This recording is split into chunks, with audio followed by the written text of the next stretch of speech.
This happened when I was really young. I'm talking second or third grade. It's hard for me to remember things clearly from that long ago, but this memory stands out for reasons you'll soon understand. It was a school day, and it had been raining cats and dogs all day after picking me up from school. My parents left the house for some upscale events. I can't remember if it was a fundraiser or a dinner party or something else entirely. Either way, they were supposed to come back home that night. But while they were gone, the storm picked up like crazy, and it became unsafe to drive long distances. So instead of driving back home, they reluctantly decided to spend the night at one of their friends' houses, who lived much closer to where the event was.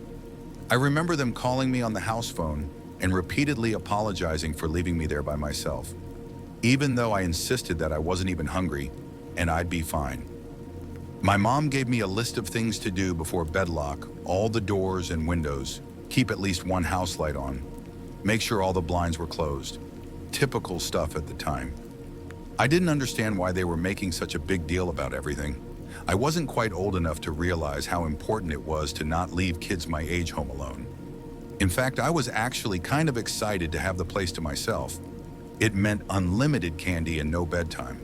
I obviously didn't have a TV or any kind of screen in my room, so I stayed downstairs in the living room, watching TV on the couch. I told myself, I do all that stuff my mom had requested right before going to sleep, since I was planning on staying up all night anyway. But at some point later in the night, the sugar crash got to me, and I accidentally fell asleep. No surprise there. I don't remember exactly what time I ended up waking up, but it was late enough for the TV to have gone into sleep mode. So 3 hours minimum. I distinctly remember being much colder when I woke up. Nothing too out of the ordinary.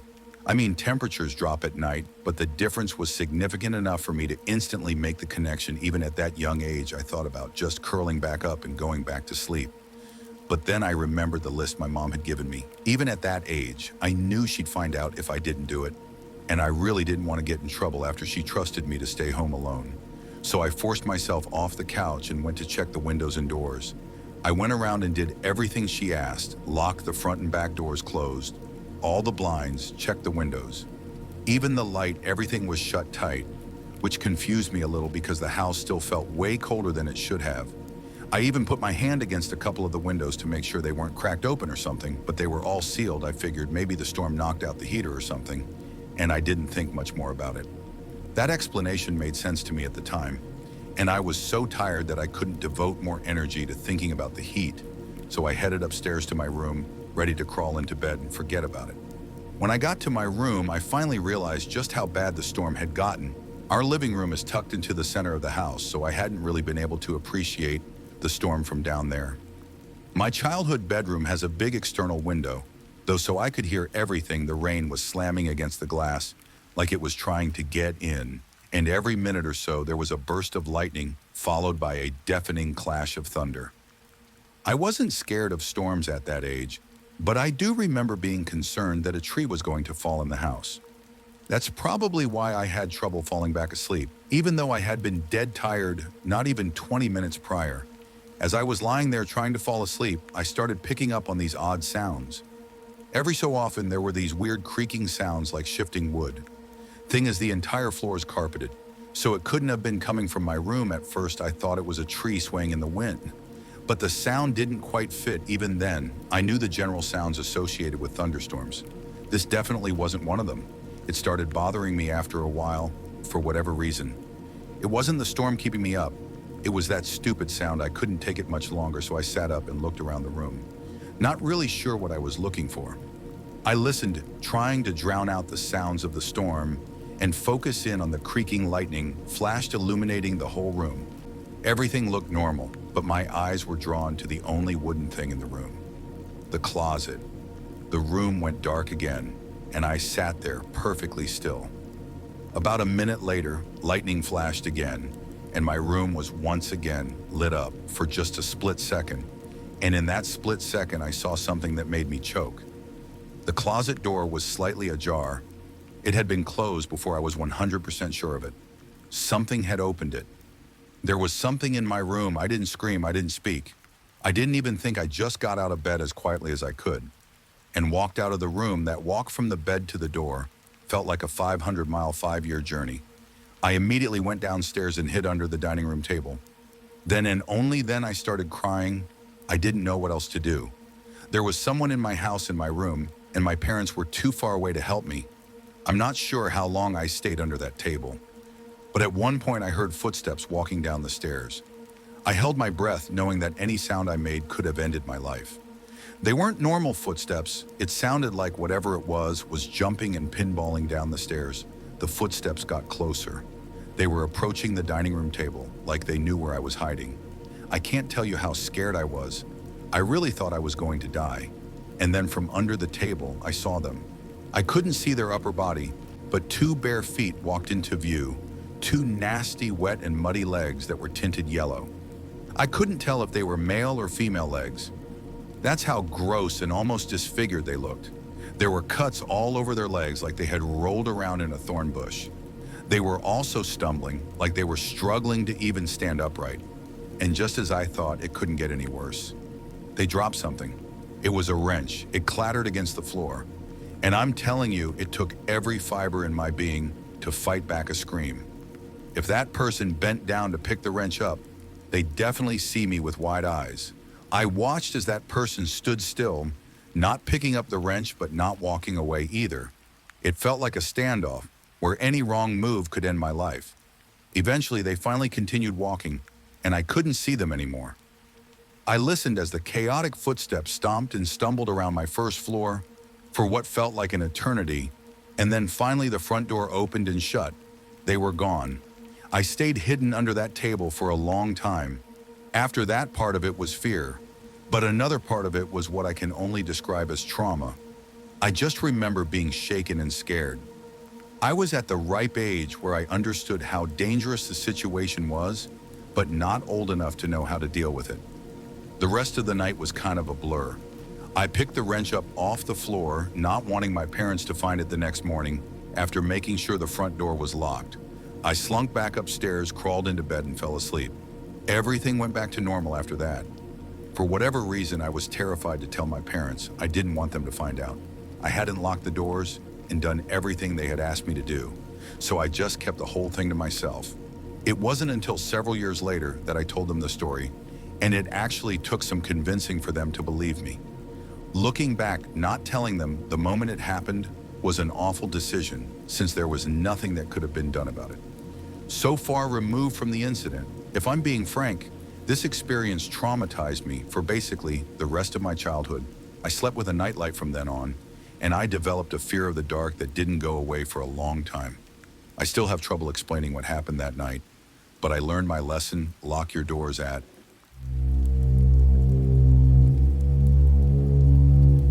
I'm an only child and live with my mom and dad in a decently sized home. It's a little big for just the three of us, but my parents' running joke is that it was never their intention to have only one kid. They just never got around to having more anyway. I was 15 when this happened. It was a rainy Saturday night, sometime in May. I can't remember exactly when this happened, but I do remember that it was during one of the last weekends before summer started up. There's one last thing I have to mention. I have a lot of weird medical conditions that make my life difficult. I get frequent panic attacks, faint easily, and struggle breathing at times. I'm also one of those weird people who needs complete and total silence to fall asleep. Like even a small fan is enough to keep me awake. I've mostly learned how to deal with it, but sleepovers and vacations are still unbearable. People always tell me they love the sound of rain and that it helps them fall asleep, but it does the exact opposite for me. It doesn't rain often where I'm from, but every now and then we get these insane downpours that keep me up all night. To be fair, it wasn't a full-on thunderstorm, but it was raining heavily enough to keep me up. No matter what I tried, I couldn't block out the sound of raindrops pattering against the roof. It was late sometime well after midnight when I faced the reality that I wasn't going to sleep anytime soon. So I got out of bed and thought about ways I could expend some energy. Eventually, I decided to go for a little walk in the rain. This wasn't the first time I had done that. Walking in the rain was actually something my parents encouraged me to do when I couldn't sleep. We live in a very safe residential area, and there's a huge public park that borders my house, so being out late isn't dangerous at all. Plus, the park is very well lit, which is another one of the reasons I've always felt so comfortable walking there. Late at night, I put on a rain jacket, quietly walked downstairs and stepped outside without even bothering to bring an umbrella. I purposely didn't bring my phone because I knew myself well enough that a phone screen was only going to keep me up. It was oddly peaceful outside. I've always been one for nature, and seeing all the trees gently swaying in the wind, with the raindrops screaming down their branches, was exactly what I wanted. After about 20 minutes, I started to feel myself getting tired, which was a good thing. I turned around and started walking back towards my house, figuring I'd be able to fall asleep by the time I got back. As I was cutting through the park, I glanced toward the road and saw something strange. There was a long black object lying flat in the middle of the street. At first I thought it was an oddly shaped garbage bag or something like that, but the more I looked at it, the more I realized what it was. It was a person just lying there in the middle of the street. They were face down too, from the looks of it. I felt a sick feeling bubbling up in my stomach. The only thought bouncing around my brain was the likely possibility that they had been hit by a car and were injured or worse. There was no other logical reason why someone would be lying motionlessly in the street, especially while it was raining, as much as my gut told me to. Just keep my head down and continue walking. I felt like I had to do something. My parents raised me a certain way. If I see a person in need, I have to help them. So against my instincts, I started approaching the person in the street. As I got closer, I was able to make out what they were wearing. Black pants and a dark plaid shirt. Definitely not the type of attire someone would wear during heavy rain, judging by the clothing. It was a man, but that's what I had already assumed. I'm not sure if it was the gravity of the situation or something else, but as I was walking toward the street, I realized for the first time that night how cold I was like. The rain was lukewarm one second and ice cold the next, if that even makes any sense. As I was closing in on the road, a screech rang out from somewhere behind me. Instinct took over and I whipped my head around, adrenaline flooding my veins. It sounded like a howl, but slightly off, like a wounded animal. That's the only way I can describe it. A quick scan of the tree line revealed nothing. The sound must have come from deeper in the park, meaning there was no imminent danger still. The sheer strangeness of it all had my heart racing. I had never heard anything like it before, and the lack of an explanation was what triggered that feeling of pure fear. But that feeling was about to get 1,000 times worse, because when I turned back around and faced the street, that person wasn't lying down anymore. They were sitting perfectly upright, staring at me. In that moment, everything started fading and my vision narrowed. The only thing keeping me from passing out right there was the muffled sound of 1,000 raindrops pattering all around me before I could react. That person stood up and started sprinting towards me with a demonic smile on his face. And what's worse, he was holding what looked like a kitchen knife. Up until that moment, I didn't know what it meant to truly fear for your life. I snapped out of my haze and ran as fast as I could in the opposite direction. As soon as I started running, I heard him yell, "I'll kill you." At the top of his lungs, the wet grass made it impossible to run at full speed, but my one saving grace was that whoever was chasing me would have to deal with the same thing. I didn't want to lead into my house, so I ran towards the trees, hoping I could lose him in the park. That's where the screech had just come from. I know, but I didn't have another choice. I didn't look back once, I just ran, like my life depended on it. And considering how insanely cracked out that guy looked, I think my life actually did depend on it. I ran towards the densest part of the park, hoping I'd be able to hide in there before he caught up to me. I didn't even know if he was still chasing me, but I didn't care. Part of me felt like if I stopped running, the fear would catch up to me and I'd pass out immediately. I made it into the woods, and right when I was about to throw up from exhaustion, I ducked behind a tree and tried to catch my breath. I looked behind me, and there was no one, or at least no one I could see. The only thought on my mind at that point was how in the world I was going to get home safely. I didn't feel comfortable moving, so I just waited there. I must have waited at least 20 minutes before finally stepping out from behind that tree. I took the long way home around the backside of the park and through this other section that spit me out a few streets away from my house. No one followed me. I finally made it home and collapsed on my bed, drenched and basically traumatized. I never got an answer for anything that happened that night. That howl is honestly what confuses me the most. I have a hard time believing it was somehow related to the man that tried to attack me, but it's just too coincidental. I think what happened is that guy heard the screech too, looked up, saw me, and then did whatever he did for whatever reason. As for his motivation, I have no idea. There's just crazy people out there. Maybe he was on drugs or something. I know it's not a real explanation, but I can't think of a better one. I still live in the same house today, and even though several years have gone by, it's hard not to think about this experience every so.